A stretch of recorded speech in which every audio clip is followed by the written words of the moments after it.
This is the old Waratah camp. Yeah. This is where I was born, round here, and reared up here. Then after this was closed down, we shifted down to the other place down there. But it's a fairly big area. There's a lot of Aboriginals here. Yeah. Actually, I'm taking him back because you're going to show me where he lived there, because when he gets a bit better, hey mate. Yeah. Because now all the grass has all fell down. I'm going to, I'll put a peg there where he lived and everything. So. Oh yeah, they live separately. Yeah, they used to live out along the road out here. What's name? Then they built some things down here. But they were only just little tin shacks, and until we moved down the other place, and we had a real big building.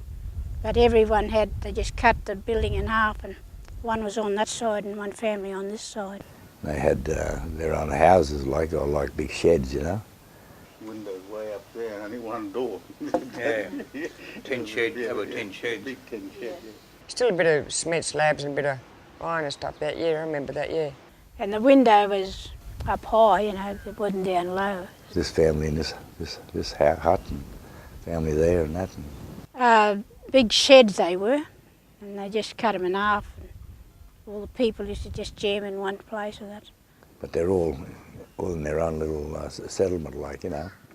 More of a little gunya there, little humpy, you know. And the old fellows used to camp there, like, to get out on their own on the creek, you know, like a little bit of a bark hut and all that there. Little humpy. No, only had one cookhouse, ain't separate, where we didn't go and cook your stuff. And they had a big kitchen over that way, somewhere there, and bathroom and toilet was out there. And then when that Act came in, well, they the government built houses here then, and they separated a bit, you know, and moved into different houses, and they never lived alongside of each other after that, you know. So I can remember that. Well, I was only a baby there too, and I was just reared up there when I was little, you know. Then my mum and dad got a job out in the station, so we were out in the station. Then I might have been about 5 or 6 there.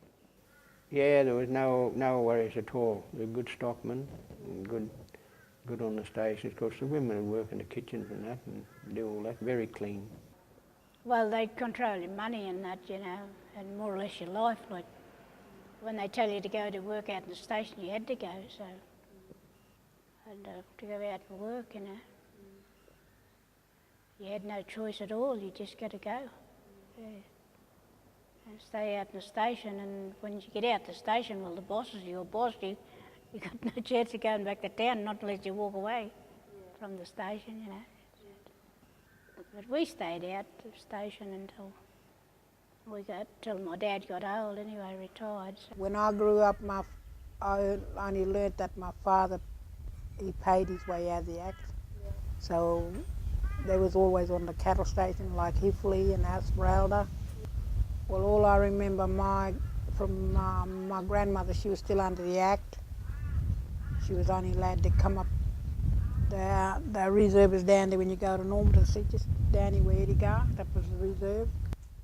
They had a curfew that no one was down there after 10. See, and most of the time we used to sneak up to our people because we was frightened from the CPS. We end up, like the housing mob put a lot of houses up there for the people to stay in. But my husband and I, we worked all our life, and then we end up buying our own house. There was coloured people living out along the aerodrome road and that, you know. But apparently they had a different. They weren't under the Act, you know. So I understand how that worked. I don't know, but. Well, Nobby got quite a few of them. Herbie Marshall's name, but Nobby. He got a few of them out of the Act here, from on Ethel side of some of them there. You know, he put a battle up to get some of them out, and he did get them out. Some white people said, oh, you can write away and get, be like white people, live like white people.